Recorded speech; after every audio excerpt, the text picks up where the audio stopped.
a significant amount of time. We have a rubric looking for those key elements in each of the sections. And just overall, I would say that most of them were less than 30% sufficient in terms of for us to be able to recommend approval. And so in almost every area we looked, there was significant deficiencies. And at services, really there wasn't a description of how the teaching is going to take place. There's no detail about that information, and the information that we did get, as Ms. Lincoln explained, was actually really not we were supposed to review. They provided additional materials after from the denied petition of Salinas Union High School District.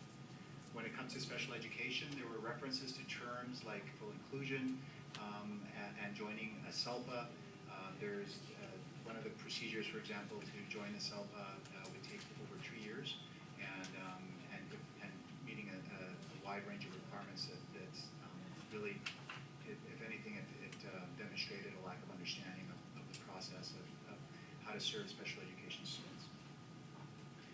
When it comes to human resources, also very ambiguous terms and a lack of clarity in terms of how those procedures were going to, how they would be implemented, evaluation tools, hiring procedures. The concern we had, of course, is that there would be a wide range of problems if such a program were to be implemented. In the financial piece, there was a big disconnect between what the petitioner said was going to be taking place and what funding was available. There seemed to be the budget seemed to be had been created either by somebody else or somebody who wasn't really looking at the description of the program.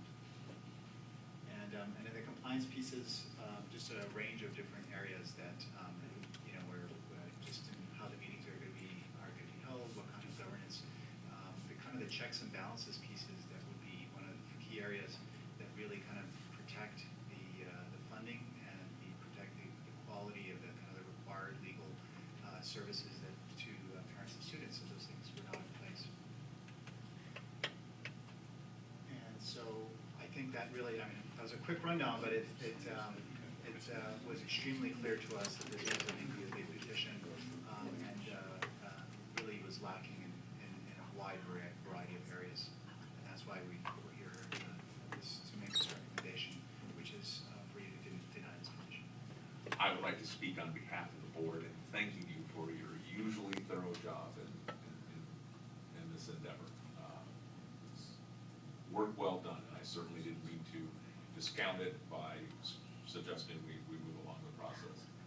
I think we all appreciated that. And I'd like to let you know it's been a pleasure. Seven and Claudia Weaver have been our counsel on this, and they are extremely knowledgeable, really experts, foremost experts in this area in the state. And so it's been a pleasure working with them, and they've done a wonderful job for us. Well, I think this is good practice run. We might be seeing a few of these in the future.